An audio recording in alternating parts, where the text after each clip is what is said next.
हाँ बच्चे, तो आज मैं तुम लोगों को अर्थालंकार बताऊंगी।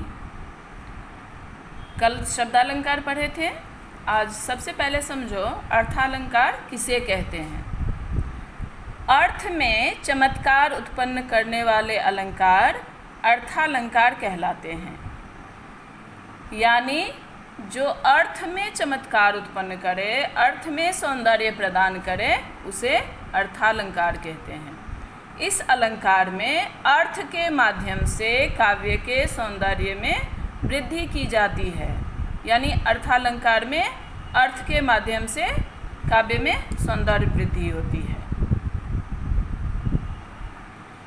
पाठ्यक्रम में अर्थालंकार के 5 भेद निर्धारित है। यहाँ उन्हीं भेदों का अध्ययन तुम लोगों को मैं करवा रही हूँ, बता रही हूँ।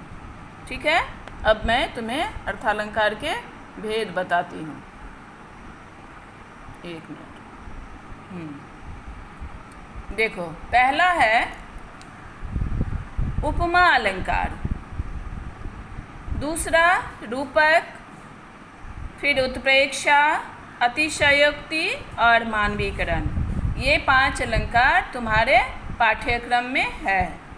उपमा, रूपक, उत्प्रेक्षा, अतिशयोक्ति और मानवीकरण तुम लोगों ने इसे पढ़ा है अपने पाठ्यक्रम में। तो पहला उपमा अलंकार, इसे देखो। उपमा अलंकार जब काव्य में किसी वस्तु या व्यक्ति की तुलना किसी अत्यंत प्रसिद्ध वस्तु या व्यक्ति से की जाती है तो उसे उपमा अलंकार कहते हैं।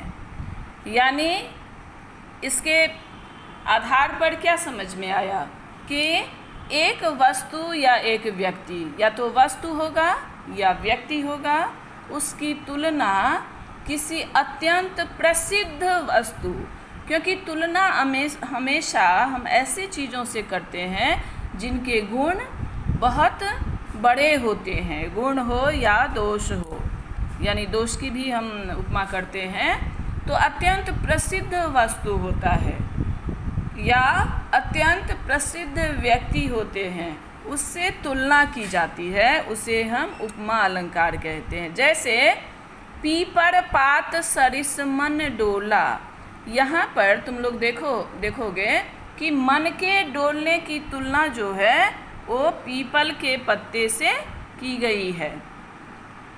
यानी जिस तरह से पीपल के पत्ते, तुम ध्यान दोगे, तुम लोग देखोगे कि पीपल के पत्ते की क्या विशेषता है कि बहुत कम भी हवा चलती रहती है, हवा नहीं के बराबर भी चलती रहती है, फिर भी पीपल के पत्ते हिलते ही रहते हैं। उसी तरह मानव का मन जो है, हम लोगों का मन जो है, वो इतना चंचल है, कभी स्थिर नहीं रहता, पीपल के पत्ते जैसे वो हिलते रहता है। तो यहाँ पर हमारे चंचल मन की तुलना की गई है। यहाँ मन के डोलने की तुलना पीपल के पत्ते से की गई है, अतः यहाँ उपमा अलंकार है। उपमा अलंकार के, इस अलंकार के 4 अंग होते हैं। उपमा अलंकार के 4 अंग होते हैं। तुम लोगों को दोपहरी कविता में मैंने बताया था, उपमेय, उपमान, साधारण धर्म और वाचक तत्व। कैसे, देखो, उपमेय, ये 4 अंग क्या है? तो उपमेय, उपमान, समान धर्म और वाचक शब्द। पहले उपमेय समझो। उपमेय क्या होता है? जिसकी उपमा दी जाए, जिसकी उपमा दी जाए, जिस वस्तु की उपमा दी जाती है उसको उपमेय कहते हैं। तो उपर्युक्त पंक्ति तुम लोग देखा, पीपर पात सरिस मन डोला, तो उपर्युक्त यानी ऊपर लिखा हुआ, उपर्युक्त पंक्ति में मन उपमेय है। अब उपमान, जिस प्रसिद्ध वस्तु या व्यक्ति के साथ उपमा दी जाती है उसको उपमान कहते हैं। ठीक है, तो यहाँ उपमान क्या हो गया? यहाँ पर पीपल के पत्ते। तीसरा है समान धर्म, उपमेय उपमान की वह विशेषता जो दोनों में एक समान है। तो उपर्युक्त उदाहरण में दोनों में समान क्या है? एक रूपता क्या है? गुणों की तो वो है डोलना। मन जो है वो पीपल के पत्ते की तरह, सरिस यानी जैसे, पीपल के पत्ते की तरह मन डोल रहा है। तो यहाँ डोलना हो गया समान धर्म यानी विशेषता उसकी। और चौथा है वाचक शब्द। वाचक शब्द वे शब्द जो उपमेय और उपमान की समानता प्रकट करते हैं।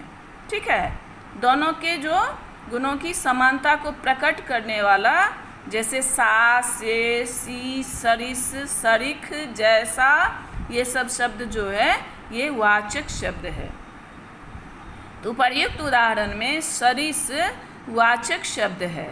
सा, सम, सी, सरिस, इव, समाना आदि कुछ अन्य वाचक शब्द हैं। यानी कि ये सभी जो शब्द हैं इसमें से यदि कोई शब्द रहेगा किसी पंक्ति में तो तुम लोग समझ लोगे कि ये उपमा अलंकार है। कौन कौन शब्द?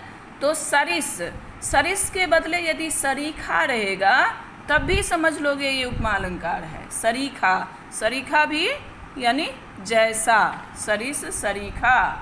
तो सा, सम, सी, सरिस, इव, समाना, ये सब में से यदि कोई शब्द किसी पंक्ति में रहेगा तो ये उपमा अलंकार के ही उदाहरण होंगे। अब देखो कुछ नीचे तुम लोगों को मैंने उदाहरण दिखाया है, अन्य उदाहरण समझो ये क्या है। मुख मयंक सम मंजू मनोहर। यहाँ पर देखो वाचक शब्द यहाँ पर क्या है? सम। और मुख मयंक सम मंजू मनोहर, पहले मैं इसका अर्थ बता देती हूँ। यहाँ मुख यानी मुँह और मयंक का अर्थ होता है चंद्रमा, सम यानी समान, जैसा, मंजू का अर्थ होता है सुंदर और मनोहर मन को हरण करने वाला यानी कि अच्छा लगने वाला। कैसा सुंदर? मनोहर, जो मन को भाव जाए, इतना सुंदर। तो यहाँ मुख की तुलना जो की गई है वो मयंक के तरह की गई है। मयंक यानी चंद्रमा के साथ मुंह की तुलना की गई है। किसी नायिका का मुंह जो है या नायक का मुंह जो है वो कैसा है?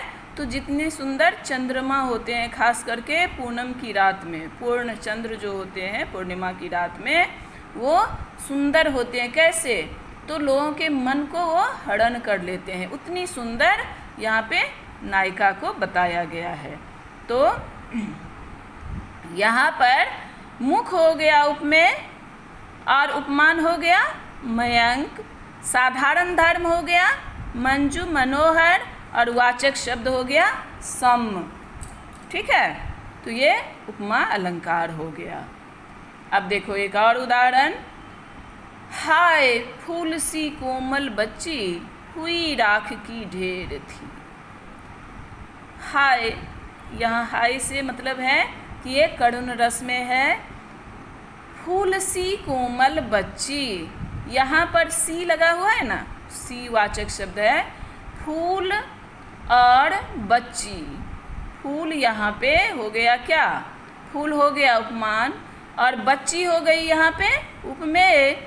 तो बच्ची फूल सी कैसी थी? कोमल थी, वो राख की ढेर हो गई थी, यानी बच्ची की मौत हो गई थी। तुम लोग क्लास 9 में जाओगे ना तो एक कविता है एक फूल की चाह, उसमें दिया हुआ है, ये कविता तुम लोग पढ़ोगे तो उसी की ये पंक्ति है कि हाय फूल सी कोमल बच्ची हुई राख की ढेर थी।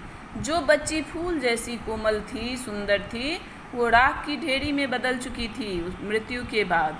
तो यहाँ पर बच्ची जो है वो उपमेय हो गया और फूल उपमान हो गया। और साधारण धर्म यहाँ पे क्या है? कोमलता, यानी फूल की तरह कोमल वो बच्ची थी। और वाचक शब्द क्या हो गया? सी। मैंने अभी बताया था कि सा, से, सी, सम, सरीखा जैसा ये सब होता है वाचक शब्द।